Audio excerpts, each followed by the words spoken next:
Salve, salve! Nação Cabeça de Queijo de todo o Brasil, Pistola tá chegando para mais um vídeo do canal, em ritmo de Copa do Mundo, ainda bem que tem Copa do Mundo, para a gente esquecer um pouco da situação atual do Green Bay Packers, não é verdade? Tava tão envolvido, né, nessa primeira semana de Copa, 4 jogos por dia, que nem dava tempo de lembrar realmente da existência dos Packers, nem da NFL, mas no domingo a gente teve que parar, né? Nós, torcedores realmente fanáticos, tivemos que parar no domingo à noite para assistir e sofrer com o Packers mais uma vez no Sunday Night Football contra o Philadelphia Eagles. Portanto, estou aqui mais uma vez para comentar outra derrota por 40-33. Mas o que eu posso dizer a vocês já nesse início é que o resultado, obviamente, foi ruim, mas o desempenho e a atuação nem tanto. Assim como nós vimos algumas semanas atrás, também num Sunday Night Football contra o Buffalo Bills, o Packers perdeu um jogo para uma equipe muito superior, né? Então era algo já realmente imaginado. Né? A Philadelphia Eagles, nesse momento, é o melhor time da NFL em termos de vitórias, né? E melhor equipe da conferência, melhor equipe da liga.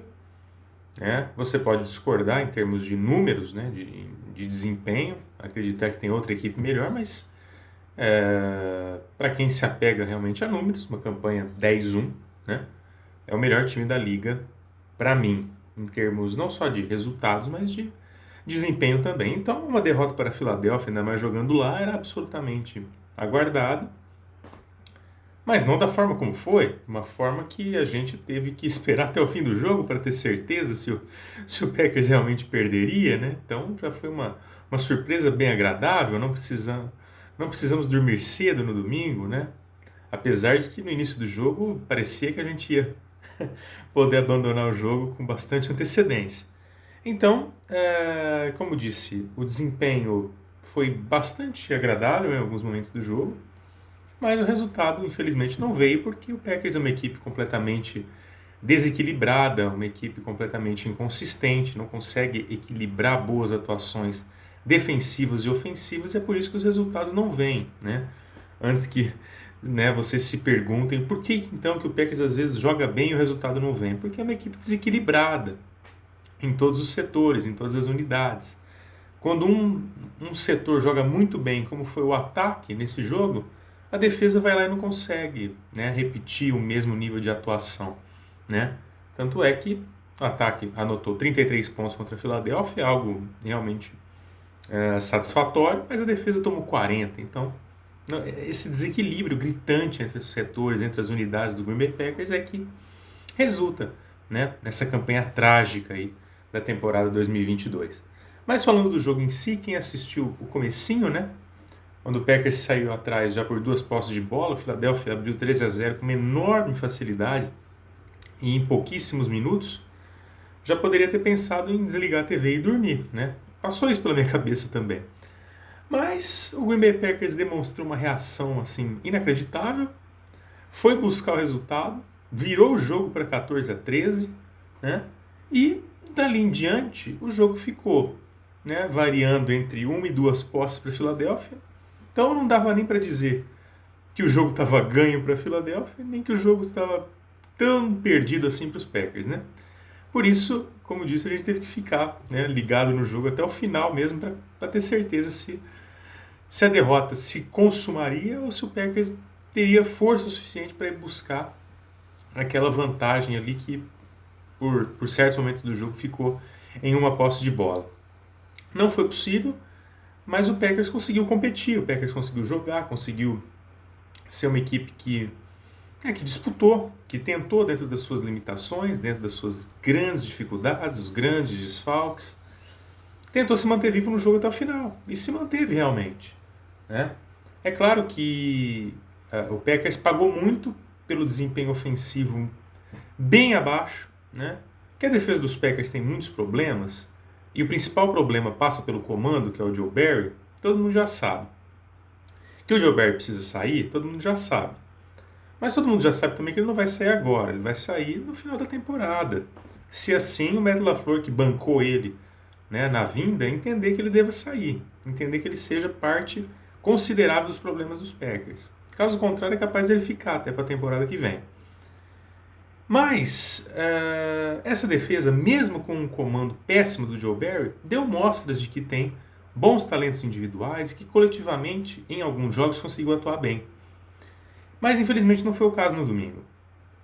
A defesa dos Packers foi engolida pelo jogo terrestre adversário. Foi algo assustador o que o Philadelphia Eagles correu no jogo, principalmente no primeiro tempo. Jalen Hurts e Miles Sanders, juntos, correram praticamente para 300 jardas. O Jalen Hurts teve 157 jardas terrestres no jogo. Muito running back bom de várias equipes da NFL não consegue essa marca num jogo. O Jalen Hurts conseguiu. Miles Sanders correu para 143 jardas e 2 touchdowns. Então, jardas terrestres totais, o Philadelphia Eagles teve 303 e o Packers teve 106. E olha que eu vou dizer daqui a pouco que o Packers correu muito bem com a bola. Foi o jogo que o Packers melhor correu com a bola na temporada. E isso resultou apenas em 106 jardas. Se comparado com 303 do Philadelphia Eagles, isso não é absolutamente nada. E a defesa dos Packers simplesmente não conseguiu entender essas chamadas do Philadelphia e não conseguiu parar o jogo terrestre, simplesmente. Jalen Hurts no primeiro tempo, era toda jogada que o Packers tentava ensaiar uma pressão, ele saía dessa pressão e corria para mais de 20, 30 jardas, cada corrida. O Miles Sanders idem. Né? Então, também não é novidade para ninguém que a defesa dos Packers sofre com o jogo terrestre, há muitos anos. Mas em algumas oportunidades, a defesa deu boas respostas contra o jogo corrido adversário. Mas não foi o caso dessa vez.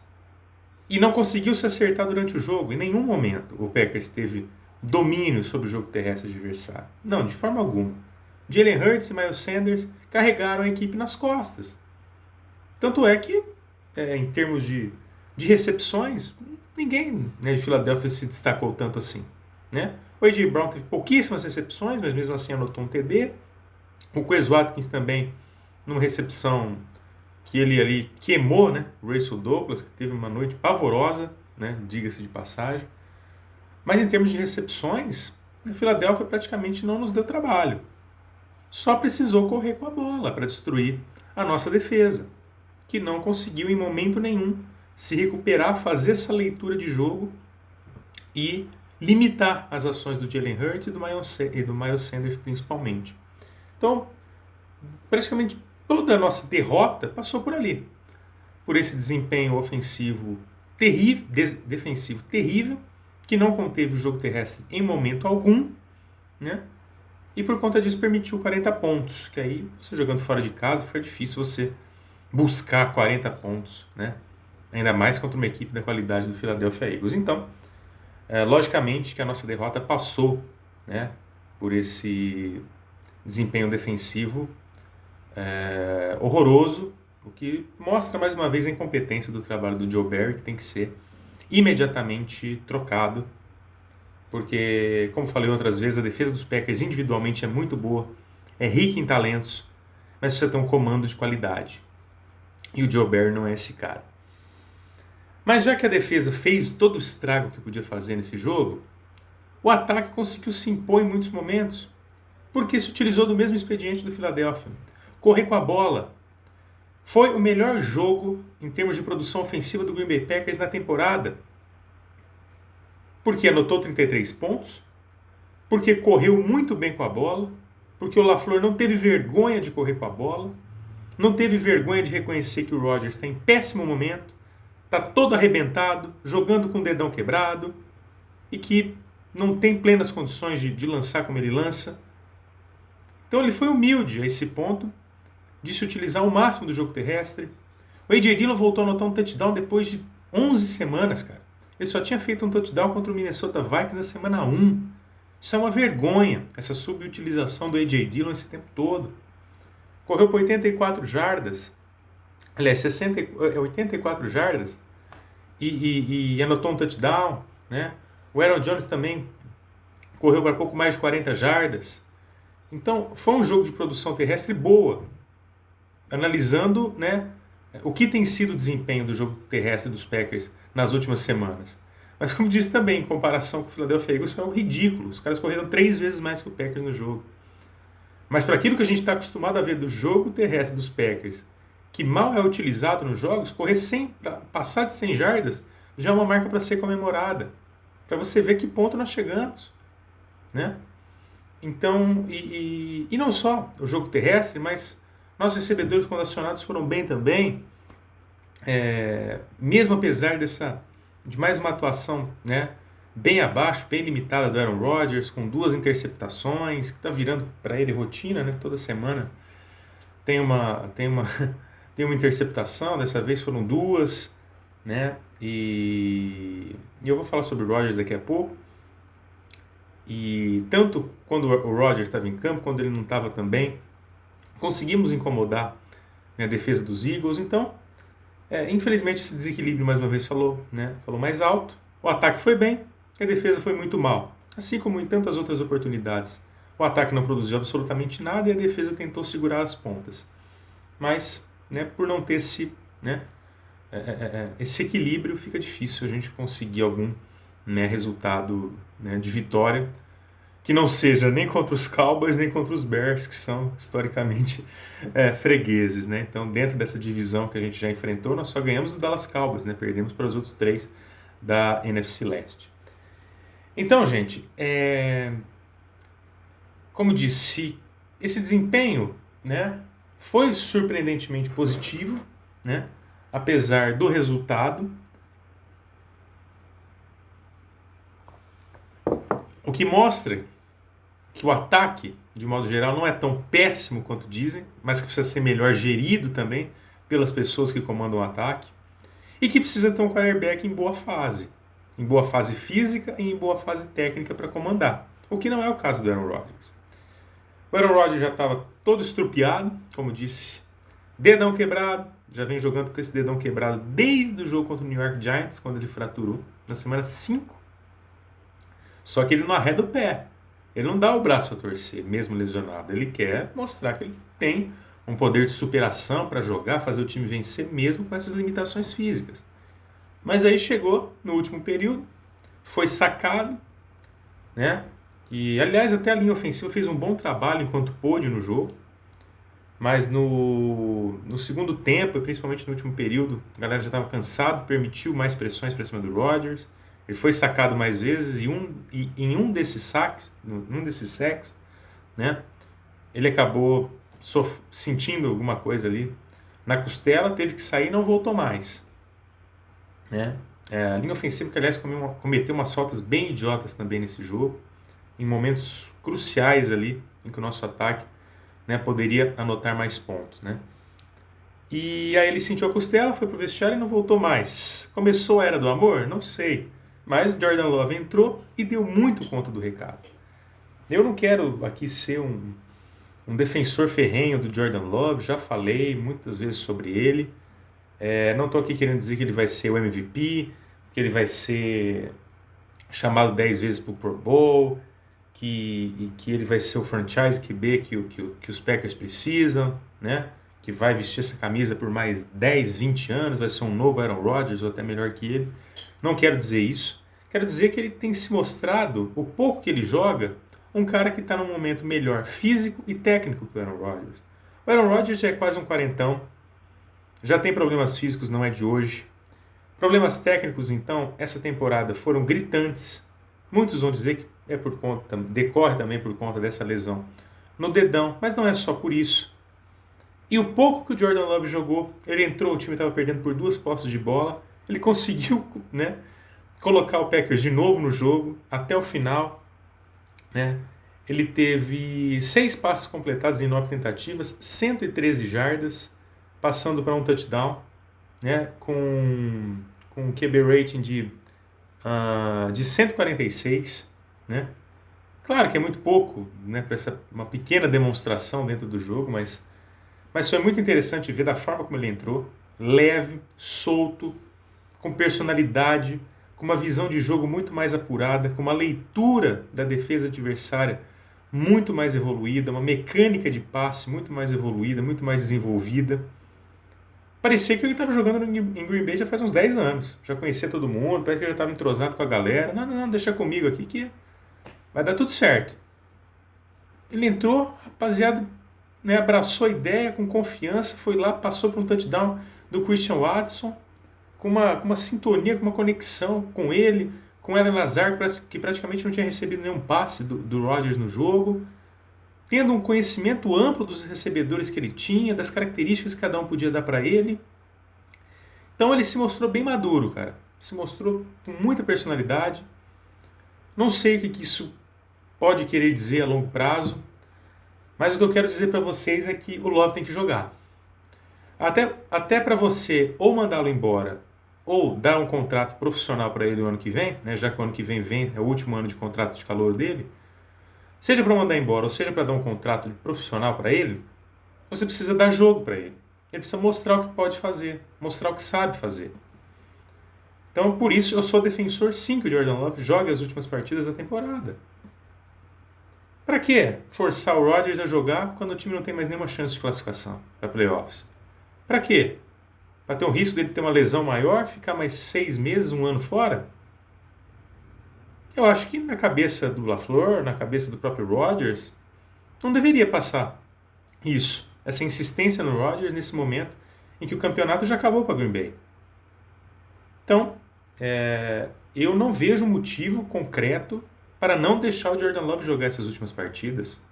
Mostrar o que realmente ele sabe, mostrar se ele evoluiu tecnicamente, mentalmente, em termos de leitura de jogo, em termos de passe, em termos de mobilidade no pocket, enfim, em todos os sentidos que um quarterback precisa demonstrar. Então, eu acho que a hora do Love chegou e acredito que ele esteja muito disposto a mostrar trabalho, a mostrar serviço, visando a permanência. E se ele jogar esses jogos, certamente que isso vai ser crucial para definir a permanência dele em Green Bay ou não. Porque aí você pode chegar no final da temporada que vem e falar para ele, olha, você teve oportunidade, você jogou, infelizmente não atendeu às nossas expectativas, muito obrigado. Ou, se ele mostrar realmente capacidade, mostrar qualidade, evolução, fala, olha, a gente vai acreditar no seu processo, confia na sua evolução e nós vamos te dar um contrato. Não um contrato exorbitante, mas nós vamos te dar um contrato. Porque a gente acredita que você possa assumir a titularidade, né, de Green Bay e ficar aí por alguns anos. Agora, é evidente que enquanto Aaron Rodgers continuar em Green Bay, ele não vai ter chance de jogar, né? A não ser que o Rodgers continue jogando em péssimo nível como tem jogado. Mas enquanto o Rodgers estiver lá, é praticamente impossível que o Jordan Love jogue. E então, se o Rodgers eventualmente resolver sair o ano que vem, o Love pode ter uma oportunidade de mostrar que tem talento para continuar nos Packers. Agora, se o Rodgers continuar, o Love vai fazer mais aqueles 3 joguinhos de pré-temporada e o Packers certamente não vai dar um contrato profissional para ele, né? Vai vencer o contrato de calouro e o Packers não vai querer a permanência do Love. Mas eu acho que, independente do que se resolva no ano que vem, pela permanência dele ou não, o que vai ser do Aaron Rodgers no ano que vem ou não, considerando só os jogos que nos restam nessa temporada, é hora do Jordan Love mostrar. É hora do Jordan Love mostrar que pode ameaçar essa posição de titularidade do Rodgers se ele continuar tão mal tecnicamente, né, em declínio físico, em declínio técnico, como ele tem mostrado essa temporada. E aí pode ser uma dor de cabeça boa para a diretoria, para o Matt LaFleur resolver, né, a partir da temporada que vem. Tanto o futuro do Love, quanto o próprio futuro do Rodgers. Então, na minha cabeça, é isso que tem que acontecer nessa reta final de temporada, já que nós estamos em ritmo mesmo de pré-temporada, em ritmo de férias. Deixa o menino mostrar. Deixa o menino mostrar que tem qualidade, que tem potencial. E aí, ano que vem, a gente vê o que faz. O que faz com ele. Só não dá realmente para forçar o Aaron Rodgers a agravar uma lesão que ele já tem, né? E fazer com que ele perca mais tempo de recuperação, né? E porque o Packers não tem mais nada a ambicionar, a almejar nessa temporada. Portanto, meus amigos, na minha opinião, não sei a de vocês, mas na minha opinião, é hora de Jordan Love. E pode ser, por que não, o início de uma trajetória do novo QB1 dos Packers. A aguardar as cenas dos próximos capítulos. É isso aí, meus amigos, que tínhamos para essa semana. Domingão que vem, reencontramos o Chicago Bears. Talvez dá para marcar aquela coluninha dos Packers aí, uma vitória, porque a freguesia lá a gente sabe que é grande. E se o Rodgers vai seguir, né, assumindo a paternidade dos Bears ou não, ou ele vai transferir para o Jordan Love, não sabemos. Mas é certo que, por essa freguesia histórica, o Packers vai ter um leve favoritismo, mesmo jogando no Soldier Field e mesmo com as duas equipes já sem chance nenhuma de playoffs. Vamos aguardar domingo, então. Temos uma chance de comemorar uma vitória no próximo final de semana. Até semana que vem com mais vídeos. Grande abraço a todos. Go Pack Go!